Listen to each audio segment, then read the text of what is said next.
One of the small altars of this, the spirituality of this day, the shared spirit across America that we're seeing. This is the wall of prayers. This is what we have been telling you about for the last couple of days. Bellevue Hospital in New York City, literally a wall with dozens and dozens, perhaps hundreds of these individual stories, each one tragic, each one poignant, names on the wall that people don't necessarily know, but they come and they read them. As Tim Russert said, it's not unlike the Vietnam Memorial, which is so poignant and so moving, just the names carved in stone. Here, we haven't had the chance to put them in stone yet, but they're here, names like Richard Caggiano, Jude Safi, police officer John Dennis Levi, Christina Flannery. Just missing posters for the most part with contact names, and as we were telling you, these each one is a very, very poignant story, and they're here. And what's fascinating is how many people have come here. The reason I referred to it as something of an altar of this very spiritual day is that so many people have come here who don't know any of these people, but they've come here and they stand and they look. Not unlike some of our very well-known memorials around the country, war memorials, things like that.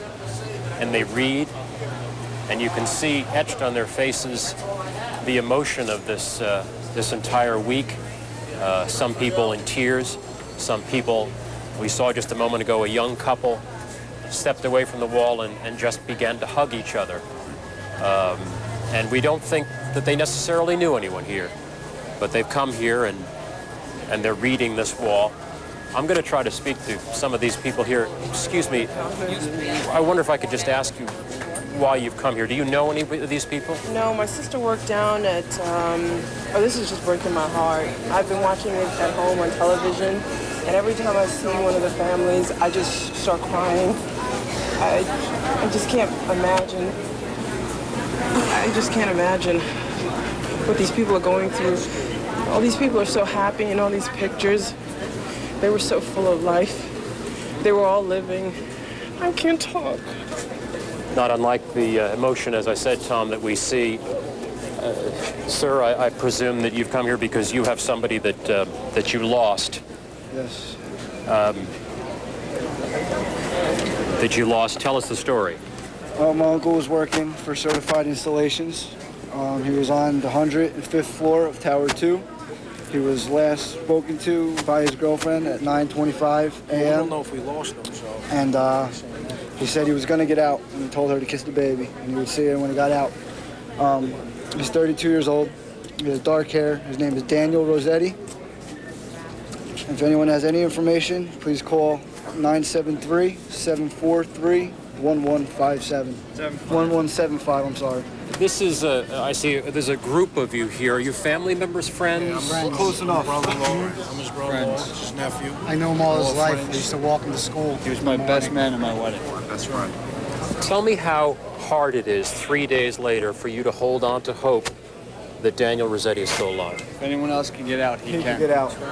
He could do anything and everything. Very strong kid. Very strong. So that's what's pushing us. He was very helpful. If somebody needed help going down the stairs, he would have stopped to help them. Does it help you? Does it make it, I don't want to say easier, but in some measure, does it help you that the entire country is sharing the grief you feel, the sadness you feel today? Yeah, because you feel unity within in the country. I think since this happened, you feel everybody together, no matter what race, nationality, color you are. You feel everybody coming together as one, as Americans. You know, not like it was before. I think everything's going to be different now. You're going to see the country united. And yeah, that does make us feel better. That people care, people pray, and people are telling us that, you know, we hope you find them. And doing everything they can, you know, helping us out at St. Vincent's with sandwiches, because we've been out looking for them for a while.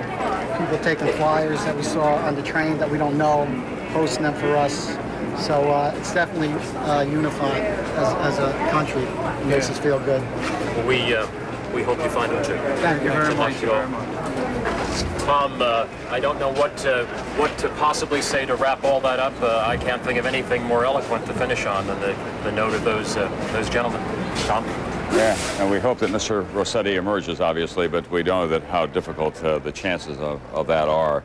It does become a tactile experience as well. People can reach out and touch a picture in some fashion and remember a loved one. And for that young woman who simply broke up, it was so heartbreaking because, as she said, in these pictures, they're all so happy when they were alive. Their fiancés celebrating at nightclubs, young families with young children, older couples celebrating an anniversary, all the best memories of life that are there. There's a very telling line from Dante's Inferno. It says, "There is no greater grief than in misery of recalling happier times." That's the kind of grief that they're experiencing here in New York today. Senator John Warner, a Republican of Virginia on the Senate Armed Services Committee. It is in his state, of course, that the Pentagon exists. He's a former Secretary of the Navy and a great defender of America's military services. This had to be an especially painful time for you, Senator. Yes, it was. I went over to the Pentagon. It was my 4th visit yesterday to see that damage in a building that I worked for 5 years as secretary during Vietnam. But you know, people find humor in these occasions, and a firefighter pulled me to the side. Matter of fact, he grabbed me pretty firmly, and he said, "Send a message to the president." He said, "My wife and I are ready to return our $300 refund tax checks if the president commits to kick their ass." So I was visiting with the president yesterday for a better part of an hour at the White House, talking about this resolution, this historic one that we passed today, and reminisced with him about what I had seen. And watching you and others up there, and he conducting himself with these people, that man showed yesterday and today and tomorrow calmness, commitment, firmness, resolute. He has a complete command of himself. He knows what he wants to do, and he's going to do it when he gets good and ready to do so. And today, I'm pleased to say that I and others finished a resolution, not unlike the one that I worked on for General Schwarzkopf 10 years ago, and for then, as I told the president yesterday, your father. And this gives the president the clear authorization from the Congress. Under the Constitution, I think he has the power, but it's good to put the Congress on record, because we're partners now in this with our president. And as he takes such military action as he deems necessary, we've got to stand by his side. And if everything doesn't go right, we can't sit on the sidelines and complain. We are as accountable as the president for such actions as he directs as commander-in-chief in the future. Senator, I have to send a little message to our viewers here, but I'd like you to stay right in place because Sure. We're going to be in just a few moments telling them about some changes in our programming. But what are the chances that you're going to have to revisit that tax cut given the economic pressures that this country is going to face, mounting a new military operation, the loss of business in America, and the loss of tax revenues? We should be very careful about that. Right now, our economy is not as strong as we'd like to see it. We don't know exactly what will hit us in the aftermath of this when the markets resume trading. I'd be very cautious in rescinding the tax cut at this time, particularly those pieces of it that are sending the $300 checks to individuals today. You know, I'm about to go down and meet with the senior executives of the Washington National Airport. Do you realize they're losing billions of dollars every day, the airlines in this country? And it's an incredible downgrade in our economy, the loss of these airports, which is the hub of our transportation today. So let's be cautious in pulling back on those laws. Yeah, I gather that the House of Representatives is going to introduce some legislation that could provide as much as $2.5 billion to the nation's commercial air carriers. Well, as they should, because the carriers are complying, fully complying, and understanding in the need to shut these airports down until we can obtain that security that we feel is acceptable level to resume these flights. Thank you very much, Senator John. But I conclude with one thing. Sure. You wrote that book, The Greatest Generation, and I was talking to my children. I was a sailor at the end of World War II, and I said to them, I don't know, Tom Brokaw is going to have to get a new title for this generation, which is going to help pull and guide America out of this crisis. Good luck. Thank you so much, Senator Warner. We want to remind stations that we're going to stay with the coverage of President Clinton as he continues his visit to New York. We think he's now going to the families. So we hope that you'll stay with us as well, because we'll have David Gregory, who is representing all the pool reporters, checking in with us, and we'll have complete and continuing coverage on this NBC station.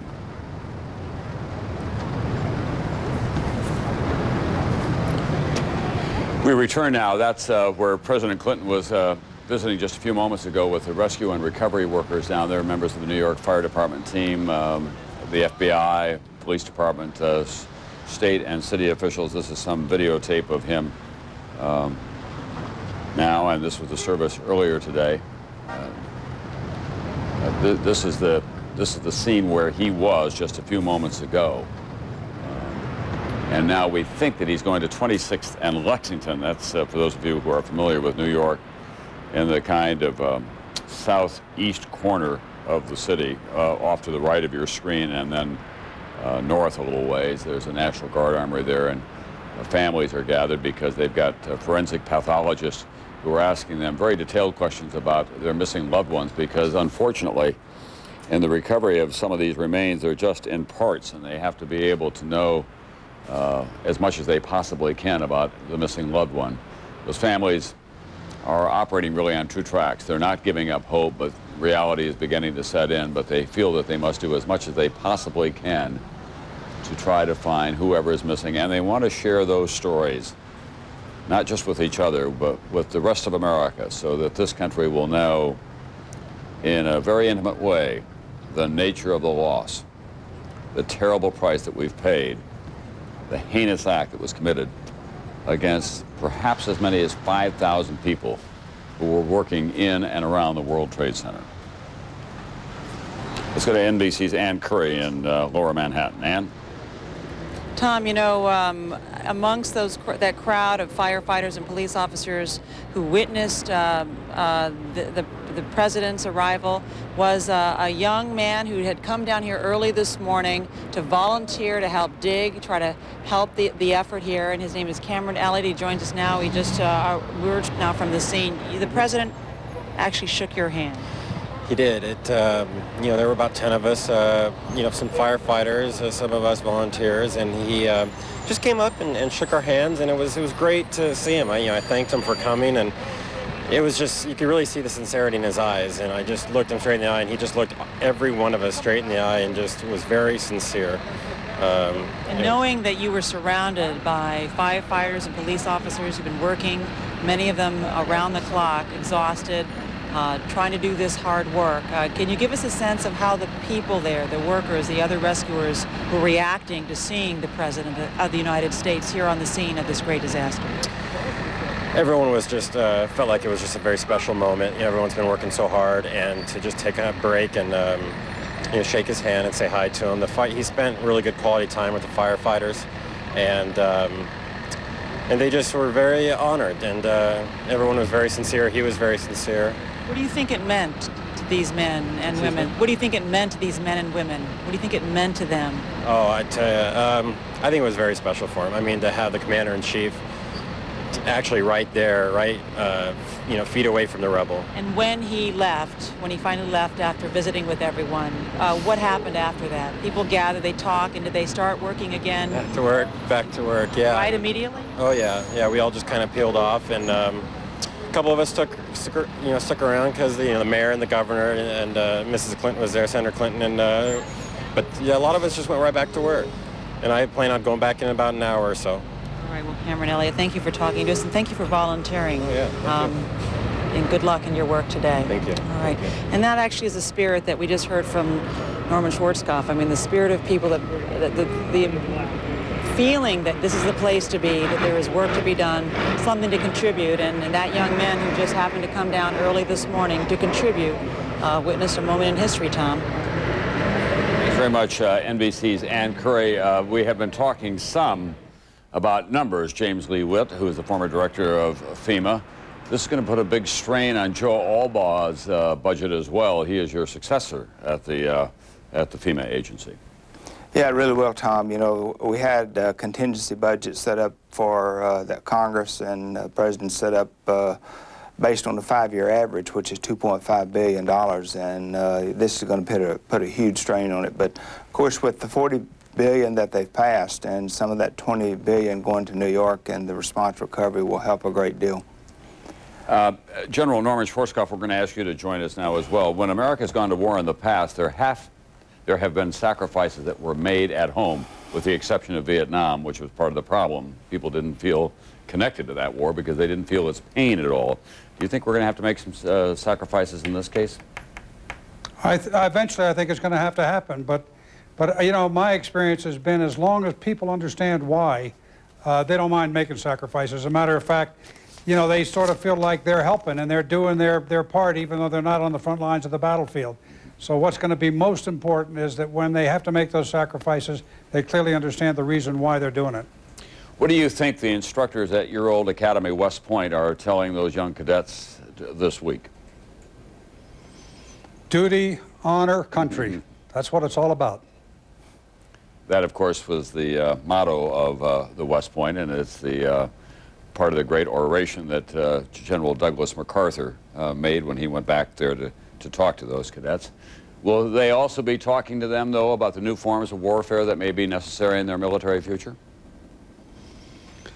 Well, I don't think there's any question about the fact that one of these days there's going to be a course in the history of military art that deals with just this campaign, whatever it might end up being. But you know that there's a vast array of subjects, that all of which have to do with military professionalism. I think the most important thing that the cadets and the midshipmen and the cadets of the Air Force Academy need to understand is that's why they're there. That's why they're there, to learn what it's all about, to serve their country and to do so with honor and in the service of their country. Thank you very much, General Norman Schwarzkopf and James Lee Witt, who is joining us now as we look down on all of that. James, you've seen a lot of disasters in the course of your stewardship in that job as the director of the agency, but nothing in your lifetime probably will equal this in domestic terms. Oh, Tom, there's not really. This is probably just as catastrophic as it could get. And you know, one of the things is that's so important that we found in Oklahoma City, as we found in other disasters, is that the families and the crisis counseling for those families, as well as the firefighters and the police officers, is just absolutely critical. And to help those families, I'm so proud of you and what you're doing with the stories that you're sharing with American people from those individuals. It's very important. I was talking, by the way, with one of those counselors the other day, and it's tough on the caregivers as well, because the grief is so overwhelming and the stories are so deeply felt that those people who are sent down there as counselors are walking out of there emotionally drained and exhausted too. Yeah, they really are. And you know, and really as the days go along, it's only going to get, that pain and that suffering is only going to get worse, and as reality sets in, as you said. And then the other thing is so important is prayers for those people and for those emergency responders. And that's really important, that people keep those prayers up. All right, thanks very much, James Lee. We're looking at the lower part of Manhattan from across the river in New Jersey. New Jersey is an important component of the greater New York area, and those state agencies have been helping out as well. In fact, I think that some of the New Jersey hospitals were on ready alert in case they had to deal with the patients that they all expected that would be coming in. But the patient load turned out to have been relatively light because, frankly, most of the victims didn't get out. They're still trapped in all of that rubble. The official count is about 4,700, but no one knows for sure. It could be higher than that. But they have been able to reconcile the various company rosters and family reports with what they think they have, and they think that it's about 4,700 people that are still missing. For a time, it appeared that it could go as high as 10,000. They may never know the exact number, as there were still some questions left after Oklahoma City, because tragically, so many of those victims have now been reduced to body parts.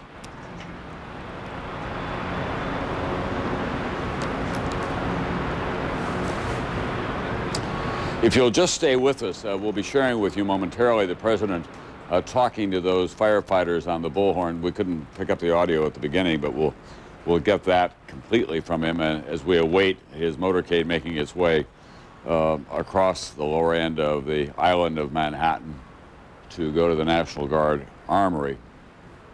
New York is closed down below 14th Street. That's a big chunk of this city.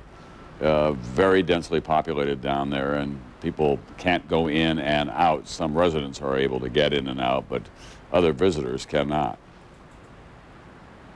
The rest of the city has been happily very quiet. No major fires, no major difficulties. The bridges and the tunnels are clogged in the morning. Now the traffic has resumed. But by and large, the resources of the city, the emergency resources, can all be concentrated in that area.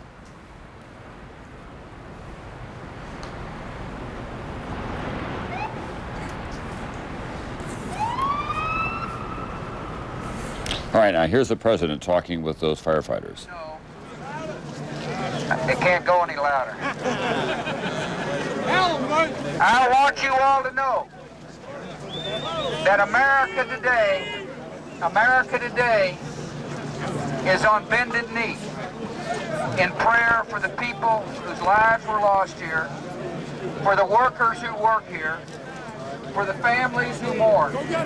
This nation stands with the good people of New York City and New Jersey and Connecticut as we mourn the loss of thousands of our citizens. I can hear you.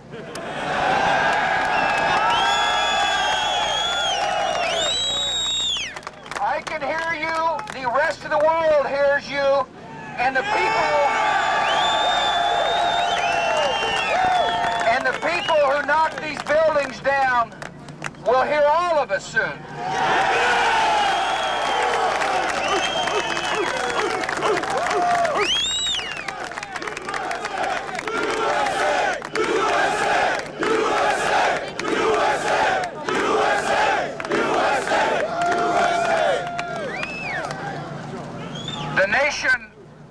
The nation sends its love and compassion. God bless America! To everybody who is here. Thank you for your hard work. Thank you for making the nation proud. And may God bless America.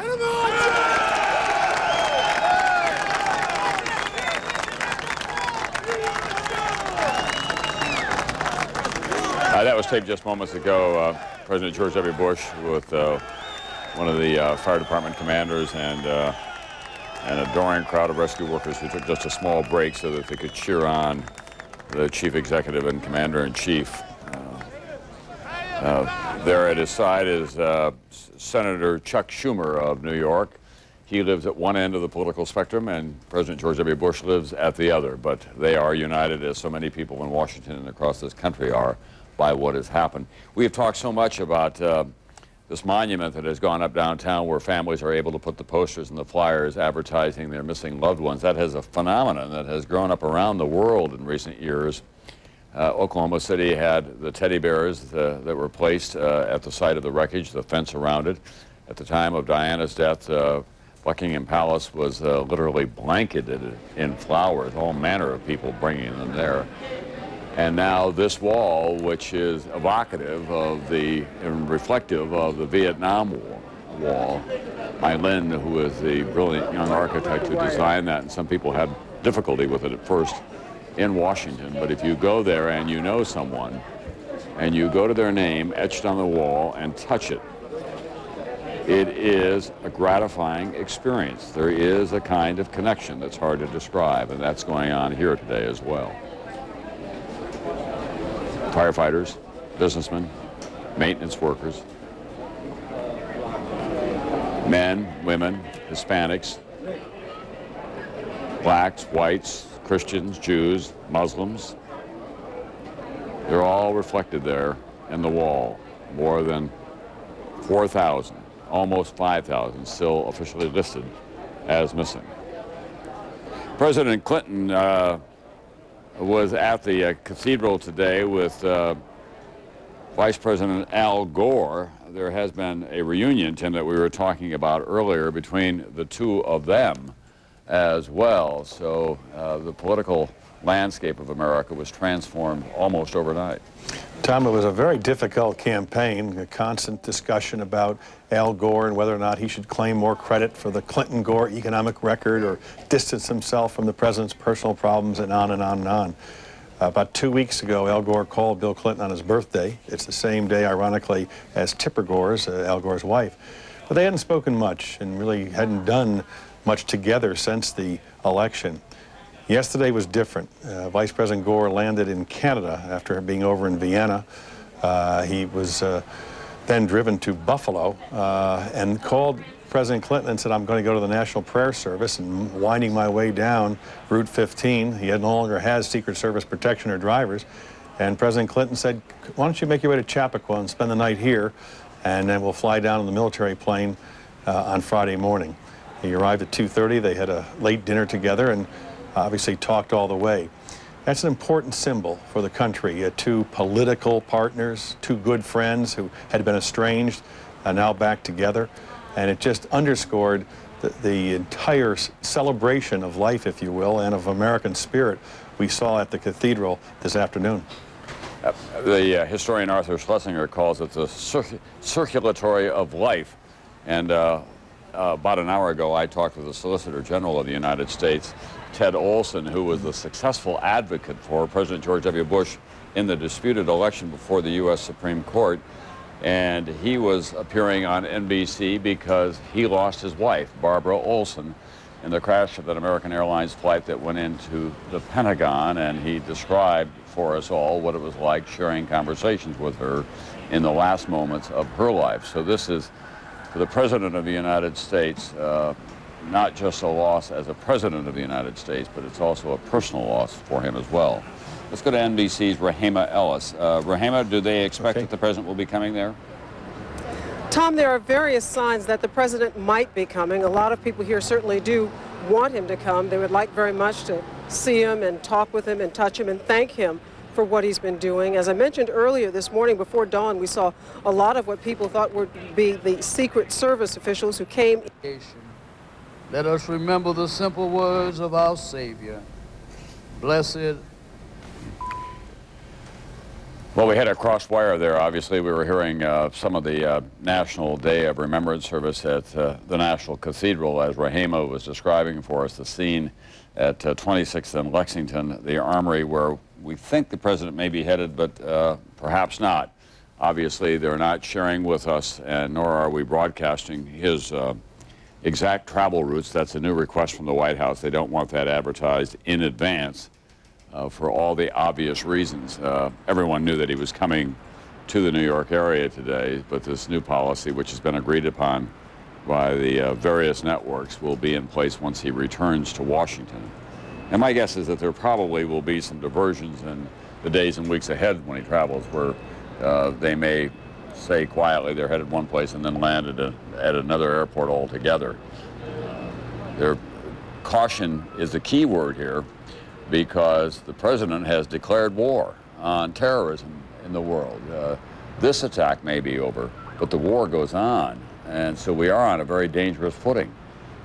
And the Commander-in-Chief is obviously the highest priority when it comes to protecting and providing security for a key component in our ability to respond. General Schwarzkopf, let me ask, if you're still there,